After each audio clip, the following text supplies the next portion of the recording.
Muito boa noite, sejam bem-vindos a mais um encontro especial em que a gente discute os principais temas do agro que impactam na vida de vocês. O tema de hoje foi escolhido com mais de 92% dos votos e a gente vai tratar de insumos, fertilizantes, defensivos, preços e tendências. A live vai começar já já com o pesquisador do CPEA, Mauro Ozaki, que é uma das grandes referências em custos em mercado de insumos aqui no Brasil. Antes da gente começar o bate-papo, trazer à tona as dúvidas de vocês, as respostas dos especialistas, eu quero já saber de onde vocês acompanham essa live, se já fecharam o pacote de insumos antecipadamente, se estão esperando queda dos preços para tomar novas decisões. Aproveitem para me contar enquanto eu vou colocar aqui o tema da nossa live, tá bom? Vamos juntos então? Insumos, vamos lá, preços e tendências. É isto, show! Agora sim, vejo aqui, insumos, preços e tendências, me digam, pessoal de Campo Novo do Parecis, Renato Conzen, seja bem-vindo, Renato, direto de Mato Grosso, Arice Gato, de Clevelândia, Paraná, tudo bem? Sejam bem-vindos. O Ricardo Saquete, de Timbé do Sul, Santa Catarina. Ricardo, se eu não estou enganado, foi sua essa sugestão, inclusive, de tema, e a gente teve uma votação expressiva de 92% dos votos sendo destinados a escolher esse tema, concordando com a sugestão que veio aí de vocês. Aqui temos o pessoal me contando sobre a chegada dos adubos Mortimer, Thiago Mortimer, que bom que os adubos já chegaram. O Diogo de Ituporanga, Santa Catarina também está por aqui. Altieri de Guaraí, Tocantins. A Fabi Freitas Agro de Porangatu, Goiás, muito bom, já estive em Porangatu. O ADM Fábio Mascarenhas de Dourados, Mato Grosso do Sul. Clayton da Nutrien, temos mais gente, Vair de Palotina, Paraná. O Alisson de Tocantins, o José Maicon Tedesco de Paraí, Rio Grande do Sul. Turma do Agro Amazônia de Juína assistindo, que ótimo, sejam muito bem-vindos. Muito mais gente por aqui já, temos comentários, muito bom, Balsas Maranhão, aqui Itapetininga, o Clayton, o Luiz Carlos direto de Cascavel, o Marcelo de Altamira, dizendo que gosta muito do trabalho que eu faço por aqui, fico muito feliz, Marcelo, muito obrigada. Aproveitem e já enviem esta live para aquele grupo de WhatsApp, para aqueles amigos que querem saber sobre insumos, porque a gente vai começar já o nosso papo. Vamos então receber o nosso convidado, Mauro Ozaki, vamos chamá-lo. Ele já está aqui online. Estar com o Mauro. Vamos ver o que ele tem para nos contar, né, gente? Mauro Ozaki, seja muito bem-vindo, boa noite. Boa noite. Que Como é que tá? bom falar contigo, faz um tempo que a gente não conversa, né? Exato, igualmente. Que Faz um coisa boa. tempinho. É verdade, eu lembro, Mauro, de uma das nossas primeiras conversas quando essa pandemia começou e todo mundo te acessando para saber vai faltar insumo, não vai faltar insumo, o preço vai continuar subindo. O tempo passou, a gente continua em pandemia, as incertezas ainda são grandes, né? Qual é o cenário hoje, Mauro? Conta pra gente. O cenário é um pouco, não muda muito, digamos assim, a gente sabe um pouco mais, né, em relação aos anos anteriores. Vamos falar, a ciência foi evoluindo, a gente foi entender um pouco mais a conviver com esse vírus, que é o que nós vamos ter que fazer daqui para frente, né? E também o cenário de incerteza em relação aos portos, né, por conta dessas variantes que acabam trazendo aí uma certa preocupação que pode ser que feche o porto, né, alguma coisa nesse sentido, e também os tripulantes, né, que vêm de outro país pode trazer uma variante nova, então isso daí pode acabar gerando certos problemas para todos os países, né, tanto nós estamos recebendo matéria-prima, no caso fertilizante, assim como nós estamos exportando a soja para outros países. Então, a preocupação continua e alerta, nós devemos, né, ser alerta em relação a isso. Então, perto do que estava nos passados, está bem melhor agora, né? Muito bem, temos um pouco mais de conhecimento, né? Entendemos um pouco mais sobre a dinâmica das coisas. Agora, Mauro, tenho ouvido muito aqui da nossa audiência comentários sobre o quanto os insumos estão impactando nos custos de produção. Eu sei que você acompanha de perto os números desse setor. A alta foi bastante expressiva na comparação 2020 e 2021? Ela tem aumentado, né? Ao contrário dos anos anteriores, né? Esse ano, vamos falar, safra 21, 22, muita gente comprou antecipadamente. Então, a gente viu que a negociação de fertilizantes, ele acabou acontecendo muito no final do quadrimestre passado, né? No quarto quadrimestre de 20 e início de primeiro trimestre de 21. Então, a gente vê que quase 80% da negociação de fertilizantes, pelo menos no estado do Mato Grosso, já tinha ocorrido no primeiro trimestre de 2021, no primeiro trimestre de 21, né? Então, quer dizer, bem adiantado em relação aos anos anteriores, historicamente aí bem avançado. Até o Paraná, que costuma retardar, né? Normalmente eles esperam a campanha, né? Isso acontece normalmente no mês de junho, maio, já tinha quase 50% a 60% do seu fertilizante comprado nesse ano de 21.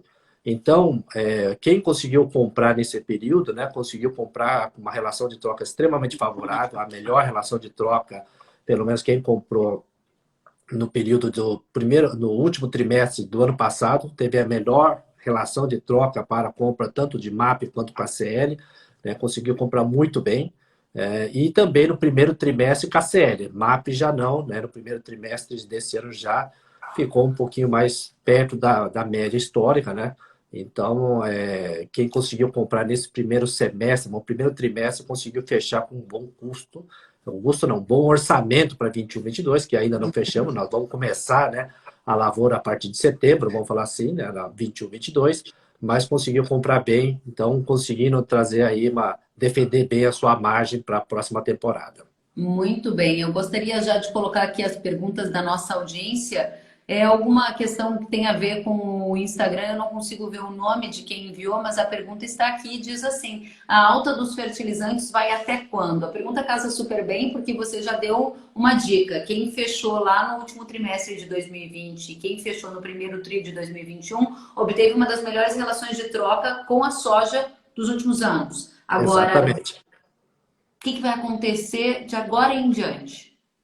Agora adiante preocupa um pouco a situação, né, dos preços, né? O preço, se pegar o preço de julho desse mês, né, 21, nós estamos observando que o KCL, por exemplo, lá teve uma forte alta no Brasil, né, tanto do Mato Grosso quanto do Paraná. Vamos falar sempre, colocar essas duas regiões chaves, né, de referência, só para a gente pegar uma região sul e uma região do centro-oeste, né?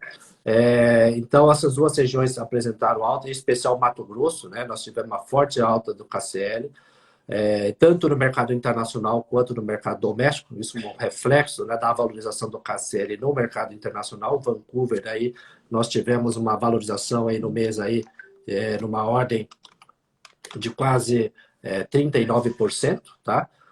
No Porto de Vancouver, e aí o reflexo nessa transmissão de preço vem para nós aqui no Brasil, temos aí uma alta de quase também na mesma proporção aqui no Brasil. Então, quase Então, 30%. 39% de alta acumulada na comparação de julho 2020 e julho 2021. Não, É isso isso aí só de um mês passado para outro. De junho em relação a julho. E no de Porto de junho Vancouver. em relação a julho, em um Em mês. um mês nós tivemos 40% de alta no Porto de Vancouver. Então isso daqui já vai vir para nós aqui, né, no preço aqui da região nossa. A gente já sabe que esse ajuste vai acontecer, tá? Então, no nosso mês aí, a gente viu uma alta para o Mato Grosso de quase 23% em relação a junho, tá? E isso daí já deixa, né, bastante preocupante, porque a cotação média do mês de julho é a maior da nossa série histórica, desde quase a maior relação, maior valor desde agosto de 2009. E que tá quanto, Mauro? 3.740, 3.775, vamos arredondar para ficar mais fácil para nossos números aí. 3.700 R$ 775 a tonelada. Tá? reais a tonelada. Então, Valor, valor real já para esse mês de julho, uma média para o estado do Mato Grosso, e aí a gente já corrigindo a inflação de todas as séries, nós temos aí Esse é o maior valor desde agosto de 2009. E o que você está respondendo aqui para a nossa audiência é: a alta do fertilizante vai continuar, principalmente se você olhar para o que está acontecendo no mercado internacional e observar que o reajuste não chegou à totalidade do que vimos no exterior. O ponto é, o que está gerando essa alta enorme? Por exemplo, Porto de Vancouver, você mencionou 39% de alta no junho e julho. Brasil, Sim. 23%, base Mato Grosso. O que está acontecendo? Então, Cassiela, ela estava vindo bem mais tranquila se comparado com o fosfatado, né? Fosfatado, ureia, o nitrogenado, elas vieram, né, ajustando rápido no primeiro trimestre deste ano. E Cassiela, ela estava mais lento, vamos falar assim, ele estava demorando a ter esse ajuste. Ele veio de uma hora para outra, esse forte ajuste, como a gente observou com o fosfatado no primeiro trimestre deste ano. Uma das razões que explica, né, essa forte alta do KCl, né, é que um dos principais, né, segundo maior exportador de KCl, tem sofrido sanções econômicas da União Europeia, que foi no final de junho, tá? Especificamente 24 de junho, se eu não me engano, foi feita uma sanção econômica da União Europeia para impedindo que os agentes da Bielorrússia consiga exportar cloreto de potássio via União Europeia, via os países membros do país da União Europeia. Então, isso faz com que um país que é, né, importante fornecedor de produtor de KCl, né, da Bielorrússia, que detém aí 1/5 da produção mundial, tá? É a segunda maior produtora de cloreto, diminui essa oferta. Essa notícia veio, né, no final de junho, então todo julho nós viemos semana a semana observando o reajuste do preço do KCl e a gente vê esse preço aí no Porto de Vancouver e também já tendo forte ajuste do preço do porto aqui de Paranaguá. Então, a gente vê que esse reflexo, a gente vai ver essa transmissão de preço durante pelo menos os próximos meses aí, até a gente ajustar essa situação geopolítica que nós temos na Bielorrússia. Então, tem um fator geopolítico que impacta o mercado de fertilizantes e bate aqui no produtor brasileiro. Você disse que os próximos meses ainda são de preços firmes. A minha pergunta para você é: isso vai atingir em cheio o produtor brasileiro ou boa parte deles fez negócios antecipadamente? Quem fez o negócio antecipadamente, quer dizer, nós já estamos quase 90% do fertilizante comprado, né? Então, esse ano, 21, 22, eu creio que a gente não vai sofrer tanto esse impacto aqui, porque a gente já conseguiu comprar. Acho que a resta dúvida é se vai chegar esse adubo. Acho que essa é a nossa, né, preocupação daqui para frente, né? Mês de agosto, setembro, esse adubo tem que chegar até o nosso campo para começar a nossa atividade a partir de mês de setembro. Então, 21, 22, eu não vejo grandes impactos. Minha preocupação, já estou olhando 22, 23, né? Com essa alta que nós estamos observando do KCl, ele está chegando a valores bastante altos, elevados, claro que ainda não bateu o recorde histórico, mas já começa a preocupar, porque a relação de troca que era bastante favorável para nós, agora começa a ficar um pouco preocupante, né? Começa já a ficar um pouco desconfortável perto do que nós estávamos acostumados, né? Muito bem, e a nossa audiência está preocupada exatamente com o ponto que você trouxe. Vai faltar, é a pergunta que chegou aqui, vai faltar fertilizante? A gente vai ter problema na logística? Isso é um risco em decorrência de quais sinais que você tem observado no cenário brasileiro e internacional? Acho que o sinal principal né, a questão maior é essa restrição sanitária, né, que pode vir a acontecer num eventual, né, fechamento de portos por conta de uma pandemia, da pandemia que nós estamos vivendo, né? Claro que nós estamos tendo uma taxa de vacinação até boa no Brasil, que é comparada com muitos outros países, né? Principalmente desses países que nós importamos também a matéria-prima, nós estamos indo bem, tá? Comparando com esses países. Pode acontecer, já temos problema no caso da Bielorrússia, de você conseguir importar esse cloreto, nós vamos ter que recorrer provavelmente a Vancouver, que é o principal exportador, e a gente já está vendo esses ajustes. Então, eu não vejo ainda esse grande risco, né, de falar não vai ter adubo, né? A gente fica preocupado, o sinal já começa, né, piscar um pouco mais o alerta, mas pelo menos no curto prazo nós não temos ouvido nenhuma notícia no caso de fertilizantes, tá? O que mais a gente ouve um pouco mais é a questão de alguns defensivos estando um pouco mais escasso e mais difícil de encontrar no mercado, que é principalmente o glifosato. A nossa audiência está super conectada aqui conosco e aí vamos partir para o glifosato e a gente volta, porque o legal é isso, é a troca com quem está nos assistindo. O Renato Konzen acabou de perguntar, e em relação ao glifosato, pode faltar produto para a safra 21-22? Obrigada, Renato, pela pergunta. Quem vai deixar muito para depois aí pode ser que comece a ter problemas para encontrar esse produto, e se encontrar vai ter que pagar um preço bem salgado, tá? Então já nós estamos vendo um ajuste forte do glifosato, tá? Por conta disso. É complicado porque esse sal a gente depende do mercado internacional, né? A matéria-prima é procedente da China, da Índia e outros países, tá?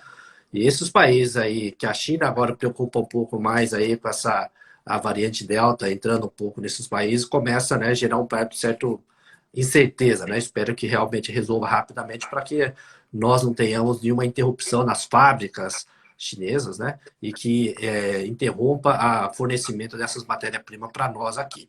Então, são dois países, a Índia e a China, que são os dois polos químicos aí que fornecem nossa matéria-prima, são países que nós devemos monitorar, tá? Qualquer problema lá pode ser que a gente tenha uma interrupção no fornecimento dessas matérias-primas.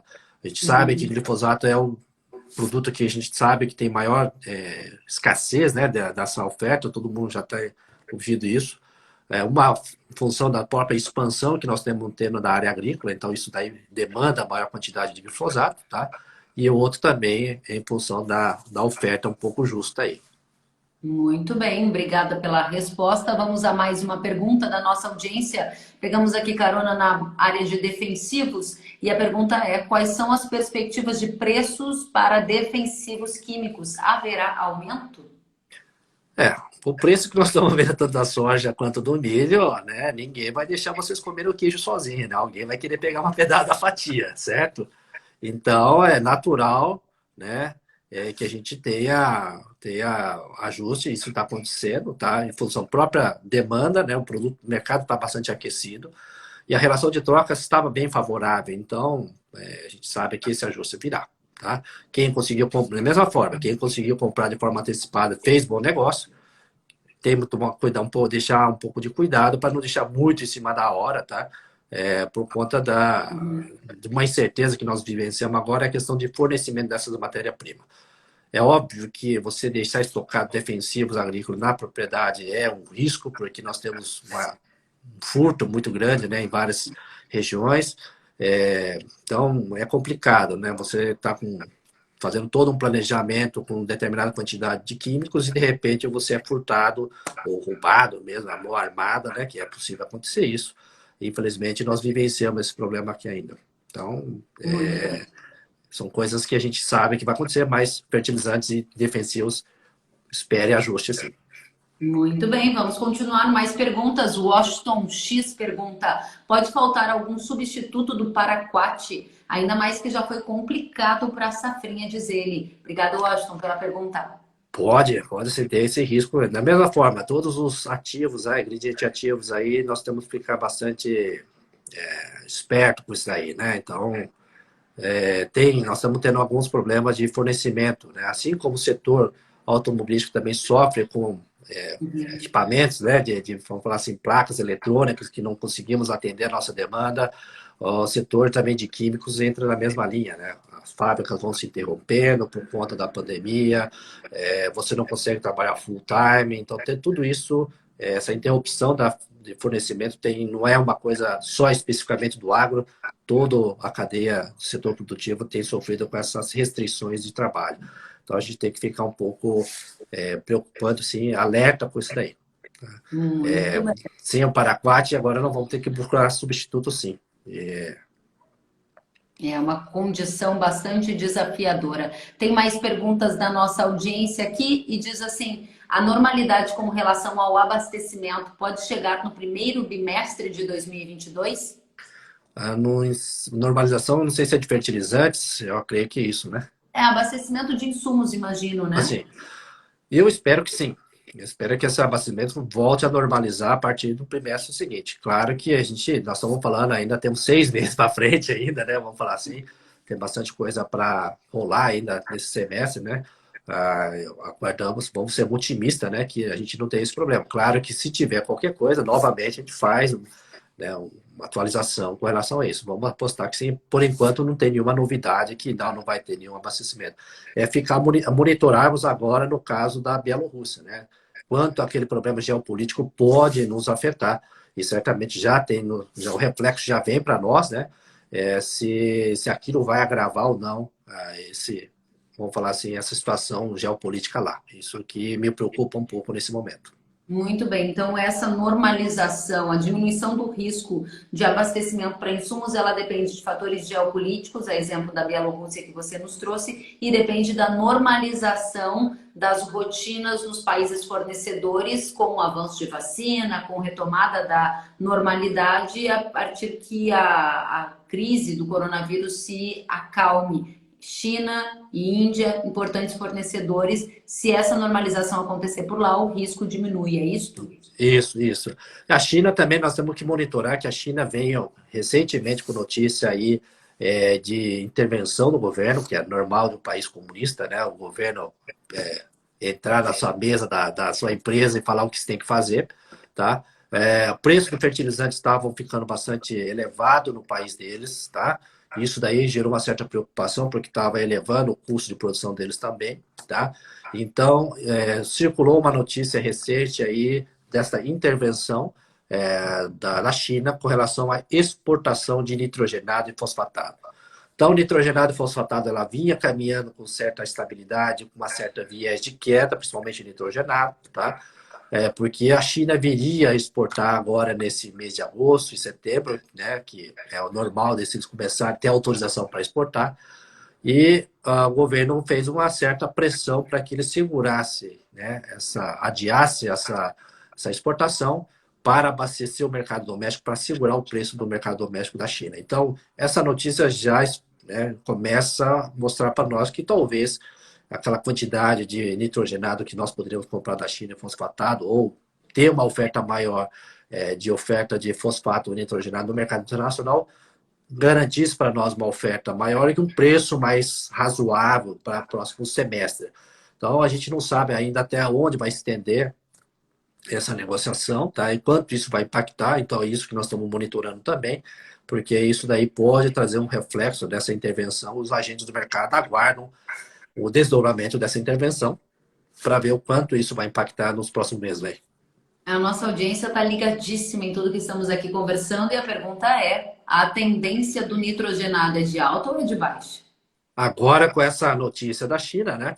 Ela está de lado com viés, né? O pessoal já está monitorando, olhando para cima, né? Claro que a gente tem que olhar que o mercado está um pouco especulativo, né, com relação ao que está acontecendo na China, né, principalmente essa semana, ficou mais nervoso aí por conta das variantes Delta e todas essas trancando as pessoas, né, dentro das suas casas. O próprio petróleo, né, já oscilou essa semana por conta disso.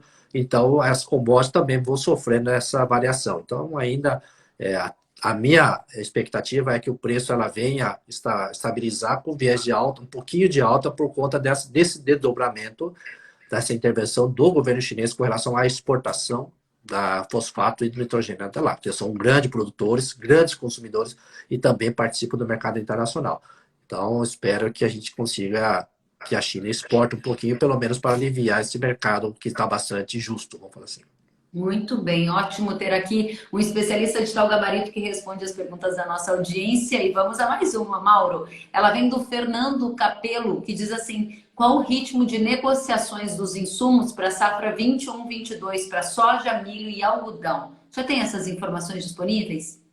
21-22, a gente já viu, Fernando, que os fertilizantes basicamente já foi bastante negociado. Então, quase, vamos falar assim, nós temos aí de 5 a 10% faltando para comprar o adubo para 21-22. Então, tem pouca coisa aí para reta final. Vamos falar assim, Mato Grosso, Centro-Oeste está bem avançado, região Sul que está um pouco mais atrasado. Tá? Milho segunda safra, né? A gente já tem negociação para o próximo ano, tem alguma coisa assim, mas a região onde sofreu com geada seca é o que está mais atrasado, com razão. A gente não sabe o que vai colher, o quanto vai colher e quem vai conseguir colher alguma coisa, né? Então, isso são regiões que estão um pouco mais atrasadas.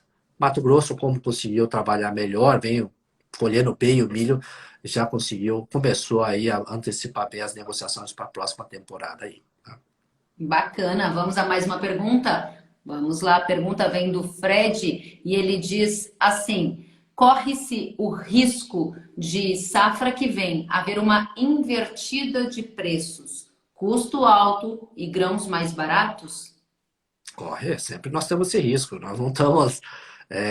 A maior preocupação deste ano foi isso, né? Nós temos aí na frente um preço interessante, né? Muita gente, talvez, no ano passado, nessa época, nós estávamos vendendo aí a 80, R$ 90, e de repente nós vimos o preço estourar na época da boca da safra, né? E a gente estava, eu brinco que uma boa parte do produtor estava engessado até quase o pescoço.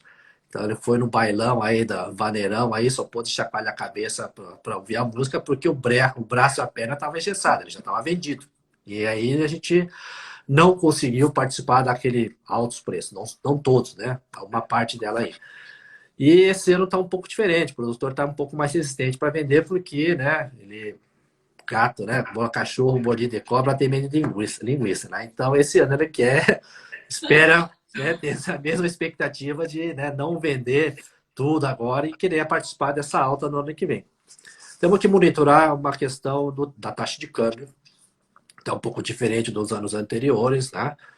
São duas coisas que nós temos que monitorar. Estamos elevando a taxa de juros no Brasil, então isso daí já também atrai um pouco mais a entrada de dinheiro, né, para o Brasil. Isso daí, então, deixa um pouco o câmbio real mais valorizado. Isso daí já impacta direto na formação de preço, tanto de insumos quanto de nossa soja. Existe um pacote bastante ousado dos Estados Unidos que possa irrigar o mundo com bastante dólar. Isso daí também pode ser que deixe o real mais forte em relação ao dólar. Então, tudo isso pode, né? São cenários que estão começando a desenhar, que pode ser que o preço que nós estamos trabalhando hoje não seja melhor do que nós estamos pensando, né? Temos que monitorar como é que está a safra americana. A gente sabe que está tendo dificuldade nas questões climáticas, né? Isso pode impactar em termos aí a oferta do que eles estavam imaginando, pode ser que recue um pouco, ajudando aí a manter um pouco esses preços que não são baixos, são bastante altos, tá? Mas a gente tem uma variável que se chama variável taxa de câmbio, que rapidamente ele ajusta, né? Então isso daí a gente tem que monitorar um pouco isso aí. Então pode acontecer de ter invertida. Nós compramos adubo aí com uma taxa de câmbio alta e nós vamos vender talvez soja com taxa de câmbio um pouco mais barata. E aí nós vamos se apertar um pouco. Muito bem, por isso que tem muita gente, assim como o João Paulo Holanda, já de olho em 22, 23. Eu tenho acompanhado os dados e a gente mostra que há um ritmo de negociação antecipada também acima da média, especialmente na região centro-oeste do país. Muitos agricultores estão tentando observar o momento atual e tentar diminuir algum risco. O Holanda pergunta: alguma possibilidade de queda no preço do adubo para 22, 23? Ainda não. Essa relação de troca que nós estamos vendo agora, né, já começa a desenhar para 22, 23. A relação de troca está bem desfavorável se comparado com períodos anteriores. Ela voltou, vamos falar, ajustou, né? Ela voltou dentro da série histórica, média, vamos falar assim, né? Nenhum absurdo, né? Porque o preço da soja está bom, mas o adubo sofreu esse ajuste, né? Ele olhou e falou: a relação de produtor tem uma relação de troca favorável, estão comprando muito rápido, estão antecipando muita compra, alguma coisa está errada, então eles ajustaram para tentar equilibrar a conta deles. Vou falar aquela brincadeira que eu falei, não é só vocês que vão comer esse pedaço da fatia de sequeijo, eles também vão querer participar desse pedaço aí. É isso que vai ter acontecido. Esse ajuste é mais ou menos uma normalização do que a gente espera que o mercado trabalhe. Né? Como é que está essa relação de troca? Você tem esses dados assim de memória da soja e do adubo, safra 22, 23, para a gente ter uma noção de como é que está essa situação hoje, Mauro? Bom, vamos pegar a KCL no trimestre de 20. A gente estava trabalhando aí com 13 sacos de soja por tonelada contra 24,8, 25 sacas para mesmo quadrimestre de 19. Então veja quanto o KCL estava extremamente favorável. E esse trimestre de 20, né, nós estamos trabalhando, trimestre de 21, 14,74 contra 24 para o mesmo período do ano passado. E agora nós estamos trabalhando com 24,76, né? Então a gente viu que já subiu bastante esse KCL perto do que nós estávamos historicamente trabalhando, né? Tá, deixa eu ver se eu entendi então. Para 22, 23, para comprar 1 tonelada de KCL, são necessárias 24 sacas de soja? Isso, Certo. E esta conta, há 1 ano atrás, era 13 sacas para 1 tonelada. isso, no primeiro trimestre, né? Vamos falar assim, do ano Perfeito. passado. Então, são valores aí que esse mês agora, né? De se pegar aí o quanto valorizou, né? Estamos valorizando mais o KCL, é o que mais chama atenção, né? A gente vai falar um pouco mais do KCL por conta da característica que ela veio tomando, né? Então, hoje nós estamos falando aí, julho, né? De 21, nós precisamos de 24,76 sacas de soja para comprar 1 tonelada. Essa situação, né, só foi, né, em março do ano passado, a gente tinha uma situação parecida. Então, ela começa a voltar dentro daquele que é padrão normal, né?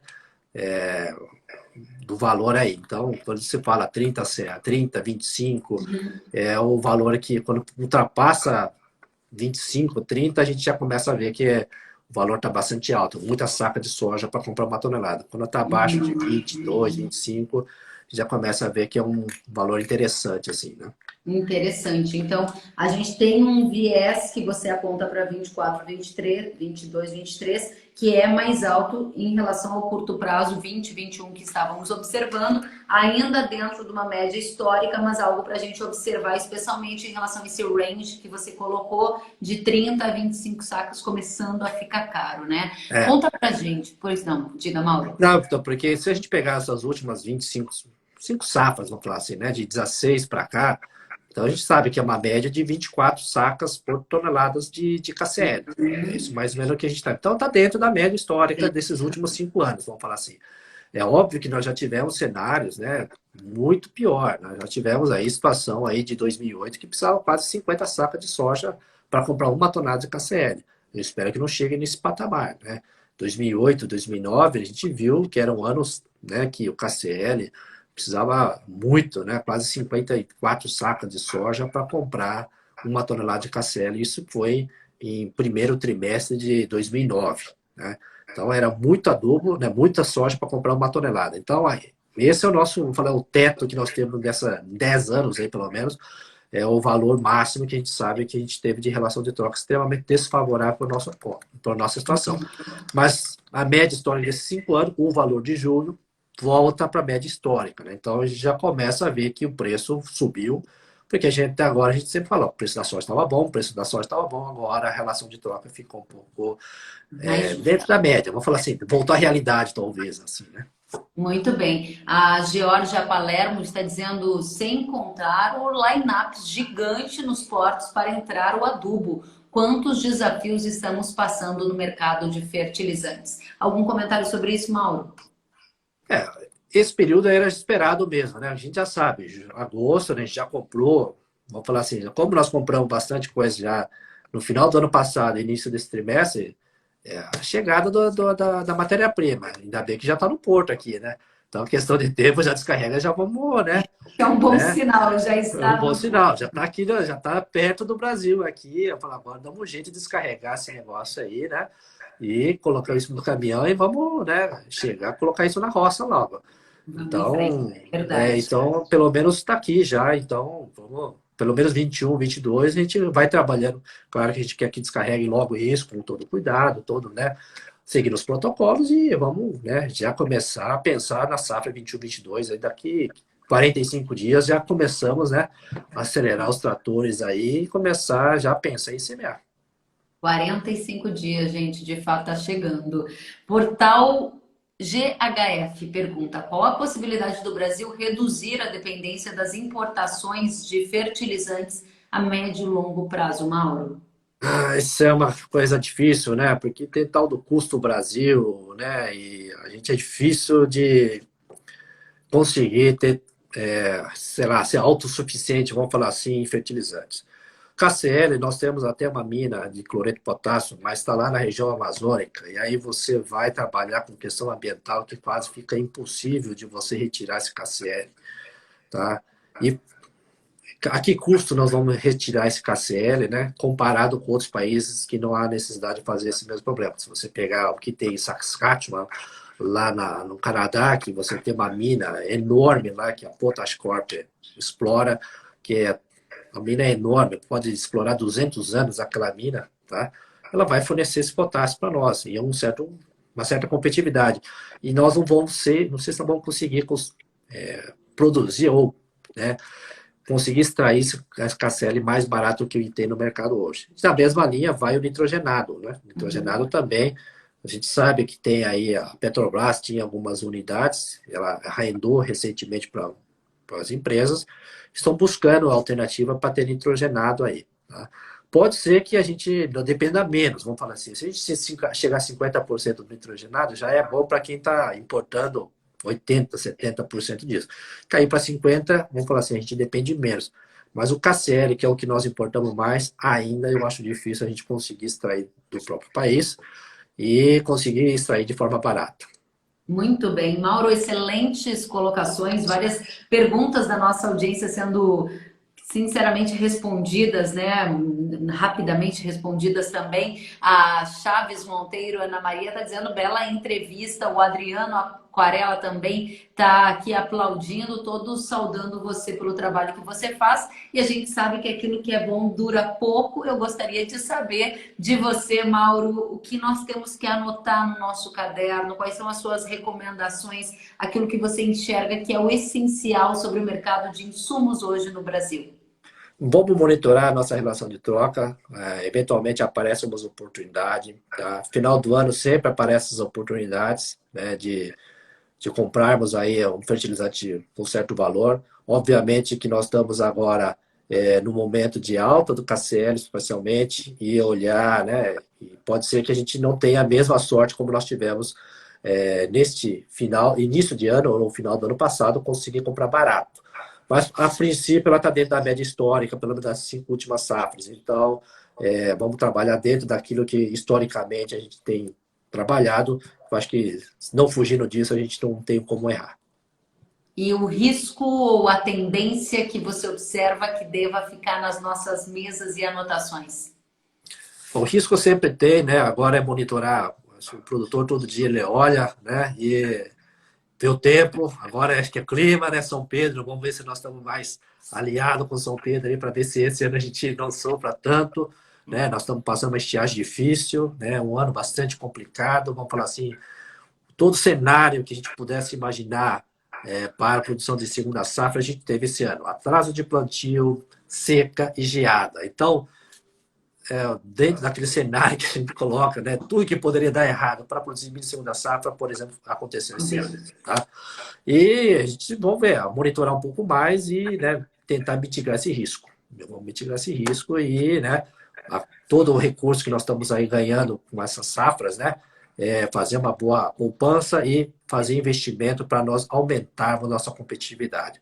Porque se o preço voltar à realidade, o câmbio voltar dentro daquilo abaixo de 4, 5, nós vamos ter que ter um fator de competir muito grande. Então a gente fica mais exposto e nós vamos ter que ser melhor do que nós somos hoje.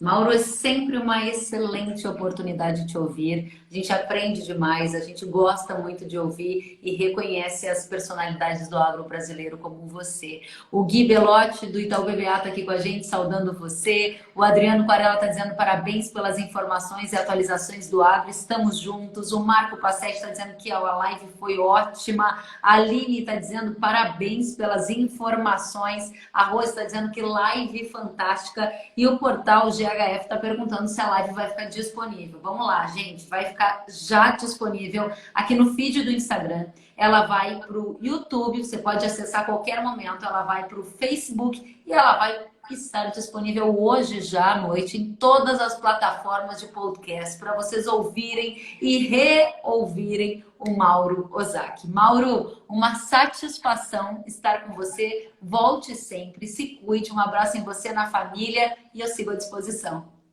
Muito obrigado, Kellen. Sempre às ordens aqui. Obrigada a você e obrigada a todos de casa que estão aqui fazendo comentários elogiosos ao nosso conteúdo. Obrigada. A gente segue juntos. E, Mauro, inclusive, esse foi um tema pedido pela audiência, com mais de 92% dos votos. Foi o vencedor. Parabéns, altíssimo nível, disse o Luiz Felipe. A Edivana está dizendo que foi uma excelente live. O João dizendo que foram ótimas informações. A Vilma dizendo que foi uma excelente live. O Idmar dizendo parabéns. E olha só, você está vendo aqui na tela, não param de subir comentários bacanas. Gente, fiquem bem, a gente segue juntos. Tchau, Mauro. Até a Tchau, tchau, próxima. até a próxima.